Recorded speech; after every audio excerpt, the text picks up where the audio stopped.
लोग wave optics का revision करते हैं, उस रिवीजन में सबसे पहले अपन इंटरफेरेंस को कवर करते हैं। शॉर्ट टाइप का रिवीजन है जो आप देखेंगे तो सारी चीजें अपडेट हो जाएंगी। उसमें सबसे पहले अपन स्टार्ट करते हैं कोहेरेंट सोर्स। कौन सा source? Coherent source.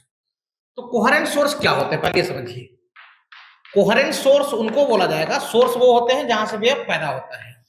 Coherent source उनको बोला जाएगा जिनकी एंगुलर फ्रीक्वेंसी क्या हो? सेम हो। मतलब क्या सेम हो? ओमेगा सेम हो। ओमेगा क्या हो? सेम हो। दो या दो से ज्यादा सोर्सेस जिनका एंगुलर फ्रीक्वेंसी यानी ओमेगा सेम हो, वैसे सोर्सेस को क्या बोला जाएगा? Coherent source. या कुछ किताबों में ऐसे भी लिखा जाता है कि उनका फेज डिफरेंस टाइम पे डिपेंड ना करे, वैसे सोर्सेस को क्या कहा जाता है? Coherent source. और अपने कोर्स में जो इंटरफेरेंस पढ़ना है वो ये मान के चलिए आप 99% कोहेरेंट सोर्स के बारे में ही जानना है। क्लियर हो? अब उसके बाद मैं आपको बता दूं फेज डिफरेंस। क्या बता दूं? Phase difference. फेज डिफरेंस को लिखते हैं अपन डेल्टा फाई से। किससे लिखते हैं? डेल्टा फाई से। तो फेज डिफरेंस का जो फार्मूला बन के आता है वो बन के आता है 2 pi by lambda into delta x. ये किसका फार्मूला बन के आता है? फेज डिफरेंस का। डेल्टा फाई क्या है यहाँ पे? Phase difference. लैम्डा क्या है? वेवलेंथ। और डेल्टा एक्स क्या है? Path difference. डेल्टा एक्स क्या है? Path difference. तो उसके बाद बोला गया अगर दो सोर्सेज कोहेरेंट सोर्स हो और उनके बीच का ये फेज डिफरेंस हो तो उनको क्या करना चाहिए? उनके एम्पलीट्यूड को वेक्टर मानना चाहिए। क्या मानना चाहिए? वेक्टर। जैसे ये A1 है ना, और ये क्या है? A2 है। ठीक, इनके बीच के एंगल को बोला जाएगा फेज डिफरेंस। इनके बीच के एंगल क्या बोला जाएगा? Phase difference. तो A1 A2 को आप वेक्टर समझ लीजिए। A1 A2 को वेक्टर समझोगे तो इनका पहले निकाल लो रिजल्टेंट एम्पलीट्यूड। क्या निकाल लो? इनका रिजल्टेंट एम्पलीट्यूड। तो AR का जो फार्मूला बन के आता है AR square, that is the A1 square plus A2 square plus 2A1 A2 और cos डेल्टा फाई। ये रिजल्टेंट एम्पलीट्यूड का फार्मूला है। उसके बाद ये वाला एंगल वही वेक्टर वाला फार्मूला जो वेक्टर में आप पढ़ते हो ना। हाँ, अब उसके बाद tan अल्फा का फार्मूला। किसका फार्मूला?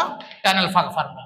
tan अल्फा का फार्मूला बनता है A2 sin delta phi whole divided by A1 plus A2 cos delta phi. ये किसका फार्मूला आ गया? tan अल्फा का।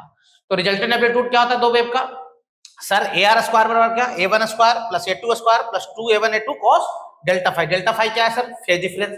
वो कैसे निकालते हैं? 2 पाई बाई लैम्डा इनटू क्या? Delta x. सही है। अब उसके बाद एक चीज और सुने होंगे आप, है ना, वेव ऑप्टिक्स में जो सबसे ज्यादा यूज किया जाता है इंटेंसिटी। क्या? इंटेंसिटी। इंटेंसिटी का रियल फार्मूला आपको बताऊं तो ऐसा फार्मूला होता है sir 2 pi square A square F square rho v. ये किसका फार्मूला है? इंटेंसिटी का। 2 पाई स्क्वायर तो जानते ही हो क्या है? ए क्या है? एम्पलीट्यूड है। एफ क्या है? फ्रीक्वेंसी है। रो क्या है? डेंसिटी है। अब वी क्या है? स्पीड ऑफ वेव है। अब सोचो कि दो सोर्सेस कोहेरेंट सोर्स होंगे। कोहेरेंट सोर्स का डिफरेंस क्या है सर? उनका ओमेगा सेम रहेगा। हाँ सर, तो फ्रीक्वेंसी भी सेम हो जाएगा। तो ये टर्म तो कांस्टेंट है। अगर मैं मीडियम को फिक्स कर दूं, किसको फिक्स कर दूं? कि मान लो कि एयर में दोनों वेव क्या कर रहे हैं? इंटरफेयर हो रहे हैं। तो मीडियम फिक्स होने पे आपका रो और वी और एफ तो पहले से ही है, ये तीनों चीज क्या हो जाएंगे? कांस्टेंट हो जाएंगे। क्या हो जाएंगे? कांस्टेंट। तो यहां से बोला जाता है sir intensity directly depends on क्या? ए स्क्वायर। इंटेंसिटी डायरेक्टली किस पे डिपेंड कर रहा है? एम्पलीट्यूड के क्या? स्क्वायर पे। हमेशा नहीं, फिक्स मीडियम के लिए। इसके लिए फिक्स मीडियम के लिए इंटेंसिटी डायरेक्टली डिपेंड्स ऑन क्या? ए स्क्वायर। तो उसके बाद रिजल्टेंट एम्पलीट्यूड रिजल्टेंट इंटेंसिटी का फार्मूला निकाला गया। किसका फार्मूला निकाला गया? Resultant intensity. तो रिजल्टेंट इंटेंसिटी का जो फार्मूला निकल के आया IR, उसका फार्मूला निकल के आता है I1 plus I2 plus 2 root under I1 I2 cos, है ना, डेल्टा फाई। ये किसका फार्मूला बन के आया? रिजल्टेंट इंटेंसिटी का। क्या? I1 plus I2 plus 2 root under I1 I2 cos delta phi. Sir ये I1 I2 क्या है? I1 I2 दोनों वेव्स के अलग अलग क्या है? इंटेंसिटी है। क्लियर हो? तो रिजल्टेंट इंटेंसिटी का फार्मूला निकल के आ गया sir I1 plus I2 plus 2 root under I1 I2 cos delta phi. अब इसी में बोला गया कि सर I1 I2 बराबर हो और I के बराबर हो। किस बराबर हो? I के बराबर हो। तो यहाँ पर रिजल्टेंट इंटेंसिटी जो निकल के आता है सोल्व करो तो 4I cos square delta phi by क्या? 2। 4I cos square delta phi by क्या? 2। सही है। और इसमें एक और बात बताया गया था कि IR की मैक्सिमम वैल्यू, IR की क्या? मैक्सिमम वैल्यू, मतलब रिजल्टेंट इंटेंसिटी की क्या? Maximum value. तो उसकी मैक्सिमम वैल्यू के लिए कॉस के टर्म को 1 पुट करते हैं तो फार्मूला बन के आता है यहाँ पे क्या sir? Root under I1 plus root under I2 का क्या? Whole square. ये IR का क्या हो गया? Maximum value. तो हम लोगों ने क्या देखा? रिजल्टेंट इंटेंसिटी का जो फार्मूला होता है वो क्या होता है? I1 plus I2 plus 2 root under I1 I2 cos delta phi. उसके बाद हमने आपको क्या बताया कि IR की जो मैक्सिमम वैल्यू होती है, किसकी मैक्सिमम वैल्यू? IR, मतलब रिजल्टेंट इंटेंसिटी की क्या? Maximum value. वो निकल के कितना आया sir? Root I1 plus root I2 का क्या? Whole square. Root I one plus root I two का क्या होल स्क्वायर, और आई आर का जो मिनिमम वैल्यू होगा रिजल्टेंट इंटेंसिटी का वो कितना आता है, उसके लिए कॉस डेल्टा फाई की वैल्यू कितना रखते हैं -1, तो वो निकल के आता है sir root I one minus root I two का क्या होल स्क्वायर। सही है, क्लियर हो। इससे पहले भी आपको बताया गया कि सर अगर आई वन आई टू बराबर हो और ये आई के बराबर हो, किसके बराबर हो, आई के बराबर हो, तो यहां पे आई आर निकल के कितना आया था 4i cos square delta five है क्या 2।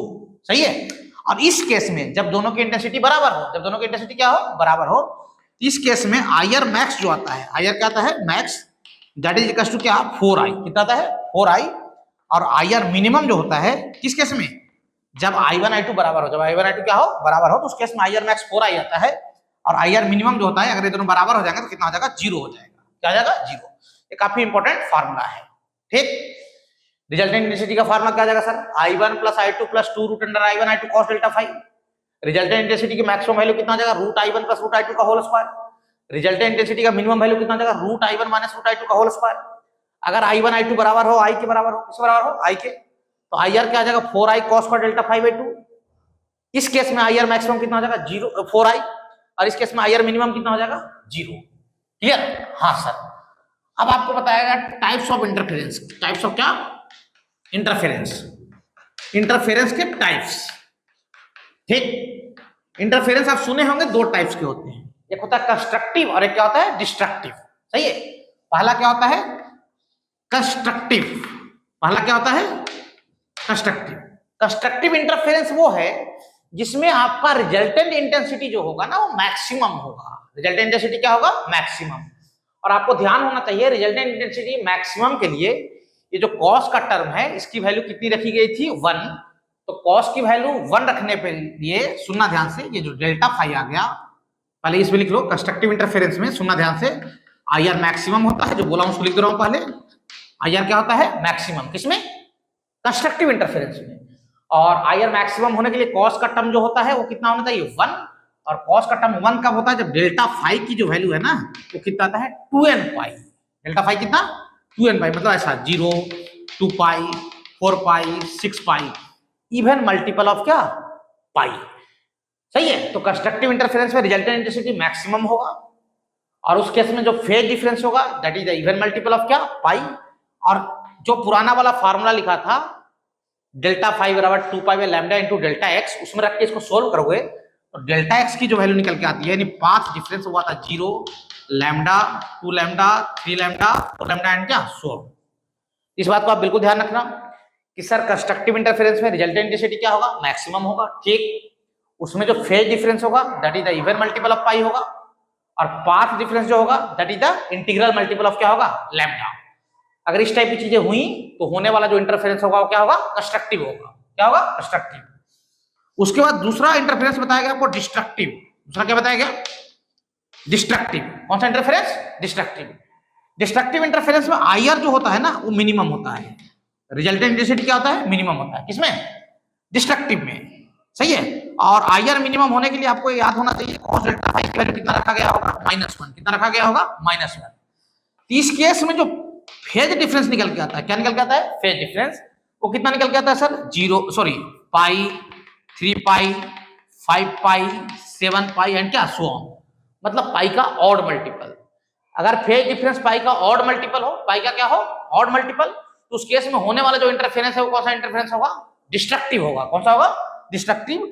और इस केस में जो पाथ डिफरेंस होगा क्या होगा पाथ डिफरेंस, वो आ जाएगा lambda by 2 3 lambda by 2 5 lambda by 2 7 lambda by 2 and क्या 100। सही है, तो ध्यान रखना कंस्ट्रक्टिव इंटरफेरेंस में जो पार्ट डिफरेंस होगा 0 लैम्डा 2 लैम्डा 3 लैम्डा 4 लैम्डा, और डिस्ट्रक्टिव इंटरफेरेंस में जो पार्ट डिफरेंस होगा lambda by 2 3 lambda by 2 5 lambda by 2 और 7 लैम्डा बाई 2। कंस्ट्रक्टिव इंटरफेरेंस में आई आर मैक्सिमम होता है, डिस्ट्रक्टिव में आई आर मिनिमम होता है। कंस्ट्रक्टिव में फेज डिफरेंस क्या होता है 0 2 पाई 4 पाई 6 पाई, और डिस्ट्रक्टिव में फेज डिफरेंस क्या होता है पाई 3 पाई 5 पाई एंड 7 पाई। क्लियर हो, ये दो टाइप के इंटरफेरेंस आपको बताएगा। हाँ देखो अभी तक हम लोग क्या पढ़ चुके हैं, मैं एक बार रिपीट कर दे रहा हूं आपको। सबसे पहले मैं कोहेरेंट सोर्स बताया, क्या बताया कोहेरेंट सोर्स, दो या दो से ज्यादा सोर्सेज को कोहेरेंट तब कहा जाएगा जब उनकी एंगुलर फ्रीक्वेंसी क्या रहेगी सेम रहेगी, या फिर उनका फेज डिफरेंस टाइम पे डिपेंड नहीं करेगा, तो वैसे सोर्सेज को क्या कहा जाएगा कोहेरेंट। उसके बाद हम लोग उसका रिजल्टेंट एम्पलीट्यूड का फार्मूला निकाले थे। किसका फार्मूला निकाले थे? रिजल्टेंट एम्पलीट्यूड का। रिजल्टेंट एम्पलीट्यूड का फार्मूला बन के आया था AR square is equal to क्या? A1 square plus A2 square plus 2A1 A2 cos delta phi. Delta phi क्या होता है? Phase difference. और फेज डिफरेंस का फार्मूला क्या बताया गया? 2 पाई बाय लैम्डा इनटू क्या? Delta x। उसके बाद इंटेंसिटी का फार्मूला बताया गया। इंटेंसिटी का फार्मूला क्या होता है? 2 pi square A square F square rho v. तो बताया गया अगर मीडियम फिक्स हो तो इंटेंसिटी डिपेंड्स ऑन क्या? एम्पलीट्यूड का क्या? स्क्वायर। उसके बाद आपको रिजल्टेंट इंटेंसिटी का फार्मूला बताया गया। रिजल्टेंट इंटेंसिटी का फार्मूला निकल के क्या आया sir? IR is equal to I1 plus I2 plus 2 root under में I1 I2 cos delta phi. सही है। उसके बाद IR की मैक्सिमम वैल्यू निकाली गई। IR क्या निकल गई? Maximum value. IR की मैक्सिमम वैल्यू कितना निकल के आया sir? Root I1 plus root I2 का क्या? Whole square. और IR की मिनिमम वैल्यू कितना निकल के आया sir? Root I1 minus root I2 का क्या? Whole square. ध्यान रहे जेईई में बहुत ज्यादा सवाल पूछी है। दो वेव के इंटेंसिटी का रेशियो देता है, मैक्सिमम और मिनिमम का रेशियो पूछ लेता है, या रिवर्स क्वेश्चन मैक्सिमम मिनिमम का रेशियो दे देगा और आपसे इंटेंसिटी का रेशियो पूछ लेगा। तो ऐसे सवाल खूब पूछे जाते हैं। फिर आपको बताया गया कि अगर दो वेव जिनकी इंटेंसिटी बराबर हो, I1 I2 बराबर हो, I के बराबर हो, उनका रिजल्टेंट जो इंटेंसिटी होता है वो कितना आता है? 4I cos square delta phi by 2। और इस केस में जो IR की मैक्सिमम वैल्यू होती है वो 4I होती है और मिनिमम जो होती है वो कितनी होती है? 0 होती है। क्लियर हो? हाँ। उसके बाद हमने आपको क्या बताया? दो टाइप का इंटरफेरेंस। कितने टाइप का इंटरफेरेंस? दो टाइप का। पहला कंस्ट्रक्टिव और दूसरा डिस्ट्रक्टिव। कंस्ट्रक्टिव इंटरफेरेंस वो होता है जिसमें IR क्या होता है? मैक्सिमम होता है। IR क्या होता है? मैक्सिमम होता है। और IR की मैक्सिमम वैल्यू कितना आया था? Root I1 plus root I2 का क्या? Whole square. IR मैक्सिमम होने के लिए आपको बताया गया था cos डेल्टा फाई की वैल्यू 1 होना चाहिए। मतलब वहां पर डेल्टा फाई यानी फेज डिफरेंस वो क्या आया था? पाई का इवन मल्टीपल। मतलब delta phi equal to 0, 2 pi, 4 pi, 6 pi, 8 pi and क्या? So on. और उस केस में पाथ डिफरेंस क्या निकल के आया? कंस्ट्रक्टिव के केस में 0 लैम्डा, 2 लैम्डा, 3 लैम्डा, 4 लैम्डा, मतलब इंटीग्रल मल्टीपल ऑफ क्या? लैम्डा। ठीक। उसके बाद बताएगा आपको डिस्ट्रक्टिव इंटरफेरेंस। डिस्ट्रक्टिव इंटरफेरेंस वो होता है जिसमें IR रिजल्टेंट इंटेंसिटी क्या होता है? आपका मिनिमम होता है। सही है। उस केस में cos डेल्टा फाई की वैल्यू आपने -1 करवाया और उस केस में फेज डिफरेंस जो निकल के आया वो ऑड मल्टीपल ऑफ पाई निकल के आया। ऑड मल्टीपल ऑफ क्या निकल के आया? पाई आया। और उस केस में जो आपका पाथ डिफरेंस आया यानी डेल्टा x वो क्या आया? Lambda by 2, 3 lambda by 2, 5 lambda by 2, 7 lambda by 2, 9 lambda by 2 and so on. इसको ऐसे ही बोल सकते हो 0.5 lambda, 1.5 lambda, 2.5 lambda, 3.5 lambda, 4.5 lambda and 5.5 lambda. यहाँ तक की बातें हो चुकी है। अब उसके बाद सुनिए, अगर आप वेव ऑप्टिक्स पढ़ रहे होंगे तो उसमें आपको एक बात बताया गया हो। क्या बताया गया हो? कि अगर ऐसा कोई सेटअप हो इस टाइप का, ठीक, ये स्क्रीन है आपका, क्या है ये? स्क्रीन है, ठीक। अच्छा, और ये दो सोर्सेस हैं, सही है। YDSC तो नहीं है लेकिन उसी जैसा है। YDSC थोड़ा सा इससे अलग होता है। ये S1 S2 है, दो सोर्सेस है। सोर्सेस के बीच की दूरी कितनी है? D। D is the distance between S1 and क्या? S2। और सोर्सेज का जो स्क्रीन से दूरी है वो कितना है? कैपिटल D है, मतलब इसके मिड पॉइंट की। ठीक। अब ये दोनों सोर्सेज से वेव निकल रहे होंगे, आप इसको बल्ब भी समझ सकते हो, साउंड की केस में इसको स्पीकर मान सकते हो। यहां से वेव निकल रहे होंगे और स्क्रीन पे इंटरफेयर हो रहे होंगे, मतलब मिल रहे होंगे दोनों इस पॉइंट P पे। सही है। तो यहां पे अपन निकालते हैं पाथ डिफरेंस। क्या निकालते हैं यहाँ पे? Path difference. तो इसमें बताया गया होगा आपको कि अगर छोटा d जो है वो बड़े d से काफी छोटा रहा, छोटा d बड़े d से काफी क्या रहा? छोटा रहा, इस पॉइंट को मिडिल पॉइंट से मिला दो तो ये एंगल थीटा के साथ रिलेट किया जाता है पाथ डिफरेंस को। तो डेल्टा x निकल के आता है कितना आपका? डेल्टा x निकल के आता है सर d cos थीटा। अगर आपको याद हो तो, ये चाहो तो याद रखना। ये YDSC नहीं है, मैं फिर से बोल रहा हूँ, YDSC में सोर्सेज ऐसे होते हैं इस टाइप से। क्लियर हो? तो यहाँ पे जो सोर्सेज हैं वो स्क्रीन के क्या है? परपेंडिकुलर है। सोर्सेज अगर स्क्रीन के परपेंडिकुलर रहेंगे और डी मतलब डिस्टेंस बिटवीन सोर्सेज, अगर distance of sources from the screen मतलब कैपिटल डी से काफी छोटा रहा तो उस केस में डेल्टा एक्स यानी path difference D cos theta होता है। देखो वेव ऑप्टिक्स की सबसे बड़ी खूबसूरती है पाथ डिफरेंस। पाथ डिफरेंस निकालने आ गया, बात खत्म। पूरे वेव ऑप्टिक्स में जो सबसे ज्यादा जलवा होता है वो किसका होता है? पाथ डिफरेंस का। ठीक। अच्छा, उसके बाद आपको मैं थोड़ा बताऊंगा आपको YDSC सेटअप। कौन सा सेटअप? YDSC setup. अगर आपको याद हो तो YDSC सेटअप कुछ ऐसा होता था, सुनना ध्यान से। यंग्स डबल स्लिट एक्सपेरिमेंट का जो सेटअप था वो कुछ ऐसा था। एक रफ सेटअप बताऊं तो मैं आपको, सुना, ये स्क्रीन था और ऐसे सोर्सेज थे। ये S1 है और ये क्या है? S2 है। ठीक, ये सोर्सेज है। सोर्सेज से स्क्रीन की दूरी को कैपिटल D लिखा गया था और सोर्सेज के बीच की दूरी को लिखा गया था स्मॉल d। ठीक। अच्छा, यहां से सोर्सेज से वेव निकल रहे थे और इंटरफेयर हो रहे थे कहां पे? स्क्रीन पे। कहां पे इंटरफेयर हो रहे थे? स्क्रीन पे। मान लो पॉइंट P पे इंटरफेयर हो गए। ये दूरी y है, बहुत ज्यादा केस में आपसे y निकलवाया जाता है।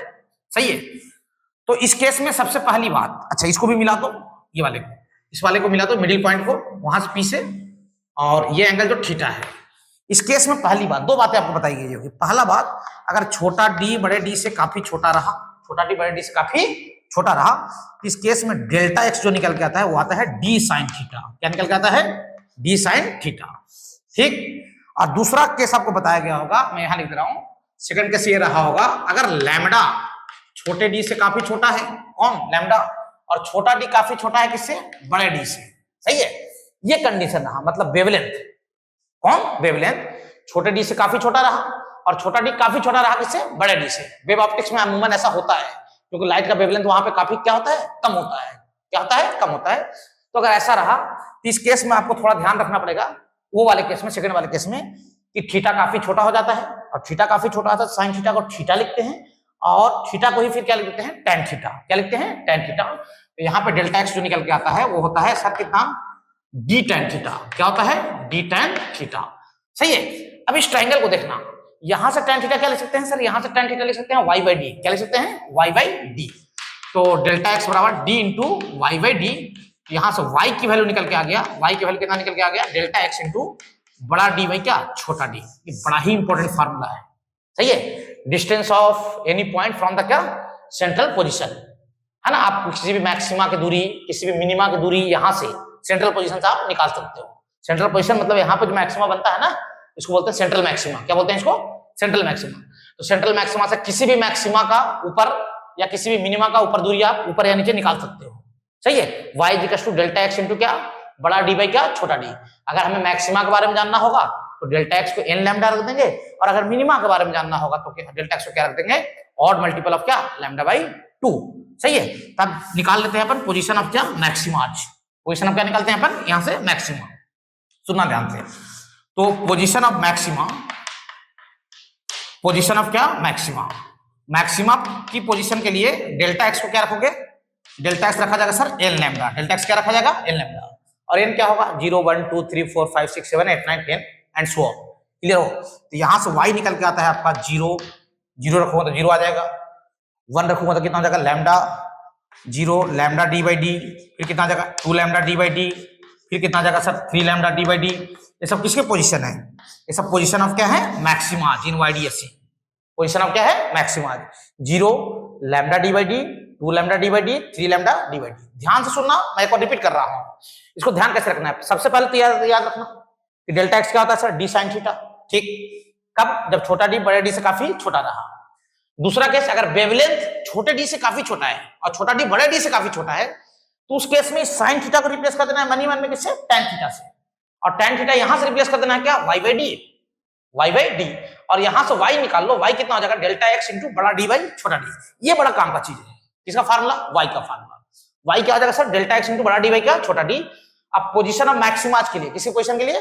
मैक्सिमाज के लिए डेल्टा एक्स की वैल्यू एन लैम्डा पुट कर देंगे, तो वाई की वैल्यू कितना मिल जाएगा? 0, जो सेंट्रल मैक्सिमा था। पहला मैक्सिमा कितने दूरी पे मिलेगा? Lambda D by d. दूसरा मैक्सिमा की दूरी कितना हो जाएगा सेंट्रल पोजीशन से? 2 लैम्डा डी बाई डी। तीसरे मैक्सिमा की दूरी कितनी हो जाएगी? 3 लैम्डा डी बाई डी। चौथे maxima 4 lambda D by d. पांचवा maxima 5 lambda D by d. And क्या? सो क्लियर हो? सही है। यहां तो देखिए आप। चलिए यहां तक तो मैं आपको बताया कि पोजीशन ऑफ मैक्सिमाज क्या आ गया sir? 0 lambda D by D, 2 lambda D by D, और क्या? 3 लैम्डा डी बाई डी। ये पोजीशन ऑफ क्या आ गया? मैक्सिमाज। अब ऐसे ही निकालते हैं पोजीशन ऑफ क्या? मिनिमाज। किसका पोजीशन? पोजीशन ऑफ मिनिमा निकालते हैं। क्लियर हो? अब मिनिमा की पोजीशन के लिए डेल्टा एक्स की वैल्यू आप क्या रिप्लेस करोगे? यहाँ जो डेल्टा एक्स है वो डेल्टा एक्स कितना रिप्लेस किया जाएगा? डेल्टा एक्स को रिप्लेस किया जाएगा sir odd multiple of, odd मतलब 2n + 1 मल्टीपल ऑफ क्या? Lambda by 2। एन की वैल्यू रख दीजिए 0 1 2 3 4 5 6 ऐसा, है ना। तो वहां से y की वैल्यू जो निकल के आ जाएगा, y ऐसा आ जाएगा आपका lambda D by 2d, 3 lambda D by 2d, 5 lambda D by 2d, सही है, 7 लैम्डा डी बाई क्या? 2d। ये सब किसके पोजीशन आ गए? ये आ गया पोजीशन ऑफ क्या? मिनिमा। किसका पोजीशन आ गया सब? सर पोजीशन ऑफ क्या? मिनिमा। क्लियर हो? ये सब किसका पोजीशन आ गया सर? पोजीशन ऑफ क्या? मिनिमा। और ये किसका पोजीशन था सर? ये पोजीशन ऑफ मैक्सिमा। और ये पोजीशन ऑफ क्या? मिनिमा। एक चीज और सुने होगे आप, फ्रिंज विड्थ। क्या सुने होगे? फ्रिंज विड्थ, है ना, FRING लिखा हुआ है, फ्रिंज विड्थ, जिसको अपन डिनोट करते हैं बीटा से। इसका बेसिक डिफिनेशन क्या था? डिस्टेंस बिटवीन टू कंसेक्यूटिव मैक्सिमाज और 2 कंसेक्यूटिव मिनिमाज, 2 कंसेक्यूटिव मैक्सिमा या फिर 2 कंसेक्यूटिव मिनिमा के बीच की दूरी को क्या बोलते हैं? फ्रिंज विड्थ बोलते हैं। तो हम इतना बेवकूफ थोड़ी हैं यार, 2 कंसेक्यूटिव बोला है तो हम क्यों ना ये दोनों के बीच की दूरी निकाल लेंगे, क्यों? सर आसान होगा माइनस करना। तो फ्रिंज विड्थ का जो फार्मूला निकल के आता है वो कितना आता है सर? फ्रिंज विड्थ का फार्मूला लैम्डा डी बाई क्या डी। बड़ा ही इंपॉर्टेंट फार्मूला है इसका, फ्रिंज विड्थ का। सही है। अब आप देख लो, जेई मेन उठा के देख लो, जेई एडवांस उठा के देख लो, इंटरफेरेंस में जो क्वेश्चन पूछे गए हैं ना, इतने ही फार्मूले से पूछे गए हैं। हाँ, प्रैक्टिस होनी चाहिए, ये मैं नहीं बोल रहा हूँ आप इतना पढ़ लिए तो सारी चीजें आपका हो जाएगा, प्रैक्टिस करना पड़ेगा। लेकिन मेनली जो फार्मूले यूज किए जा रहे हैं वो यही यूज किए जा रहे हैं। सबसे पहले तो आप इस पे नजर रखोगे, ठीक, एक इस पे नजर रखोगे, फिर चाहो तो इसको भी याद रख लो आप, फिर चाहो तो आप इसको भी याद रख लो, और चाहो तो इसको भी याद रख लो। क्लियर? ये आपका पूरा इंटरफेरेंस था, ठीक है।